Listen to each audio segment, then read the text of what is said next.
Assalamualaikum எல்லாரும் வணக்கம் තෙරුවන් සරණයි යාළුවනේ සහෝදර සහෝදරියෝනේ මම අද මේ වීඩියෝ එක කරන්නේ මේ අපේ කත්නෝරුව සිරිඳම්ම ස්වාමීන් වහන්සේට බයිනවා එක්කෙනෙක් මීහරකා මෝඩයා දන්නේ නැති බණ කියන්න දෙනවා මෝඩ කතා කියනවා මෝඩයෝන්ගේ වාගෙන මේමයි කියලා අර උන්වහන්සේ ධර්ම දේශනාවක කියනවා අචින්ති තම්පි භවති චින්ති තම්පි විනස්සති කියලා ඒක අර හිතන දේ වෙන්නේ නැහැ වෙන දේ හිතා ගන්න බෑ කියලා අර උන්වහන්සේ කෙටියෙන් අර මිනිසුන්ට ගම්වල මිනිසුන්ට තේරුම් ගැනීමේ හැකියාව තියෙන විදිහට තමයි ඒක ඒ පාලියෙන් කියන එක අර සිංහලයට පරිවර්තනය කරලා කියන්නේ ඒක මේ බුදුරජාණන් වහන්සේ මේක කියලා නෑ මේ මෝඩෙක් මේ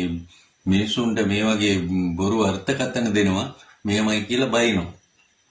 එතකොට මේ අපි වගේ සාමාන්‍ය මිනිස්සුන්නියා එයා වෙල්ලා ජෝතිෂ වේදියෙක් අර ඉන්දික තොටවත්ත කියලා කියන්නේ ඒ මෝඩ මිනිස්සයා එහෙම චීවරයක් දාගෙන ඉන්නේ කසාවතක් දාගෙන ඉන්න ස්වාමීන් වහන්සේ කෙනෙකුට එහෙම කියන්න පුළුවන්ද?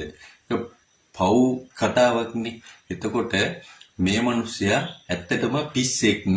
මොකද ඒ මිනිස්සයා මේ ආත්මේ ඇහක් පේන්නේ එයාගේ. එයා ජෝතිෂය කොහොම කරනවද දන්නේ මොකද මේ ඊළඟ ආත්මේ ඇස් දෙකම පේන්නේ නැතුව තමයි ඉන්න වෙන්නේ. ඔය වගේ පව් වැඩ ඒ පව් කතා කිව්වම අනික මේ ආත්මේ මැරෙනකොට මිනිහට මේ කටට පණුව ගහනවා ඔය වගේ කතා කියන්න හොඳ නැහැ. චීවරයකට කවදාවත් ඒ භික්ෂුන් වහන්සේ නමකට අපි නම් අගෞරව කරන්නේ කවදාවත්. අනික අපි ඒ වගේ මිනිසුන්ගේ ශාස්ත්‍ර බලන්න යන්නේ නැහැ. සිංහල බෞද්ධය තමයි යන්නේ ගොඩක්. අපි ඒව බලන්න යන්නේ නැහැ. මොකද බොරුකාරයෝ. ඉතින් මිනිස්සයා බලන්නකෝ සිංහල බෞද්ධ කෙනෙක් විලත් එහෙම ස්වාමීන් වහන්සේ කෙනෙකුට කතා කරනවාද? ඒ වගේ වැරදි තියෙනවා නම් ඒවා පොඩි ස්වාමීන් වහන්සේලාට කියලා දෙන්න. ඒ ලොකු අපේ ස්වාමීන් වහන්සේලා ඉන්නවනේ නායක හාමුදුරන් වහන්සේලා.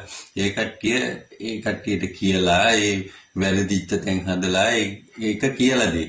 ඉතින් මෙයා කවුද? මෙයා සාමාන්‍ය අපි වගේ මිනිස්සෙක් නේ. එයාට බෑ කවදාවත් මෝඩයා මේ ගොන් කතා කියනවා මීහරකා මේමයි කියලා එහෙම බයින්න බෑනේ. අපි කවදාවත් බයින්නේ ඒ වගේ ස්වාමීන් වහන්සේ කෙනෙකුටවත් අපේ ආගමේ කෙනෙකුටවත් අපි නිකන් මේ ගමේ ඉන්න තමිල් මිනිස්සෙකුටවත් මෙහෙම මෝඩයා උඹ අරග මේක